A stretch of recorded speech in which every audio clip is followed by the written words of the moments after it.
I've heard you talk recently about fully committing. In the particular example, it was fully committing with a punch or a kick. Mm-hmm.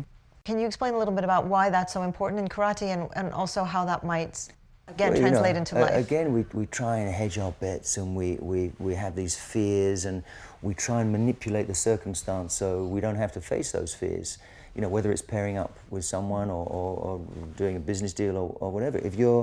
If you've cultivated this being true to yourself and this sort of profound sense of movement, then you have to trust it, and you have to just go.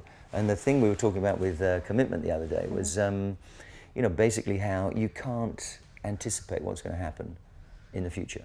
Nobody knows. So if you don't commit yourself, you're never going to fully appreciate the moment. So when you fully commit yourself and you survive it, and it actually comes out quite well, you start to believe in yourself, and then you start to be comfortable committing to certain things rather than being hesitant. What happens if it doesn't turn out so well?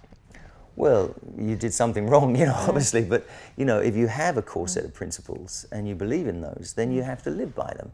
And that includes, you know, ethical things, but it also includes movement. And you know you're going to use the floor, you know you're going to move from the center.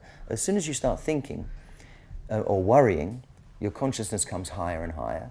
You start to move from your shoulders, you start to think things which doesn't work in movement, because movement is reflexive. It happens instantaneously. You can't think movement, you have to feel movement. So again, you start to commit yourself more and more, you start to feel the value of that. And then you can detach the mind and observe.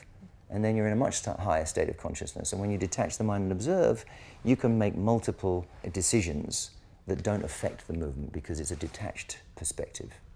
Does that make any sense? It makes a lot of sense. I'm trying to think about how that would translate well into ethical decision making, but let's come back to that in a bit. Well, you know, I think it does, because you know, when you detach yourself, you're no longer within the sort of ego, if you like. It's no longer about you.